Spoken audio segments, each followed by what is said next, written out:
Hello everyone. तो बेटा हम पढ़ रहे हैं ह्यूमन हेल्थ एंड डिजीज और उसमें हम पढ़ रहे हैं कॉमन डिजीजेस के बारे में, जिसमें आज हम पढ़ेंगे कॉमन कोल्ड। ठीक है। So common cold is caused by राइनोवायरसेस।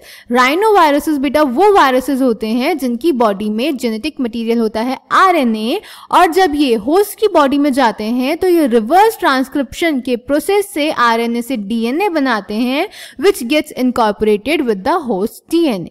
याद रहेगा। So common cold is caused by rhinoviruses. Rhinoviruses are the viruses having RNA as genetic material which show reverse transcription in host cell and form DNA. Clear. ये हमारी body में knows और respiratory passage को affect करते हैं, infect करते हैं, but lungs को इन्फेक्ट नहीं करते। याद रखेंगे, कॉमन कोल्ड में आपके लंग्स इन्फेक्ट नहीं होते, बस नोज और रेस्पिरेटरी पैसेज अफेक्ट होता है। ओके इसका मोड ऑफ ट्रांसमिशन और सिम्टम्स तो आप सभी को पता होंगे। ये एक इन्फेक्टेड पर्सन से दूसरे इन्फेक्टेड पर्सन में फैलता है। कैसे? By droplets resulting from cough and sneezes of an infected person are either inhaled directly or transmitted through contaminated objects such as pens, books, cups, doorknobs, computer, keyboard, etc.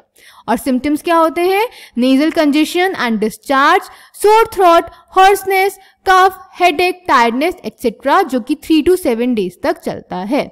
ठीक है, एक बारी फिर से रिपीट कर लेते हैं। Common cold is caused by rhinoviruses. Rhinoviruses are the viruses which have RNA genetic material which shows reverse transcription in host cells and form DNA there. Okay, it infects our nose and respiratory passes but not the lungs.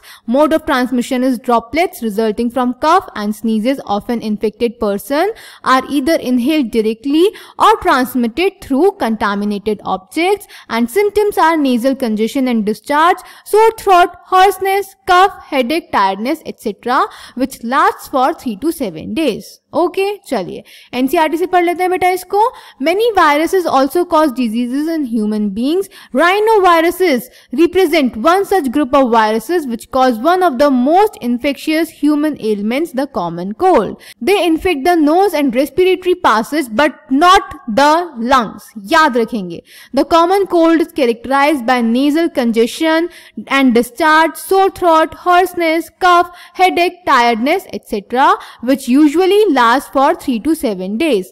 Droplets resulting from cough or sneezes of an infected person are either inhaled directly or transmitted through contaminated objects such as pens, books, cups, doorknobs, computer keyboard or mouse, etc. and cause infection in a healthy person. ठीक है, तो ये था बेटा common cold. Next video में हम पढ़ेंगे malaria के बारे में। ये वीडियो थोड़ा बड़ा होने वाला है क्योंकि इसमें हम प्लाज्मोडियम का लाइफ साइकिल भी पढ़ेंगे, which is the pathogen of malaria. Okay, आप प्रॉपर्ली अपने नोट्स बनाइए, याद कीजिए और रिवाइज करते रहिए। मैं बार बार बोल रही हूँ वरना भूल जाएंगे। ठीक है, कोई भी डाउट होगा तो कमेंट सेक्शन में पूछ लेंगे। Thank you.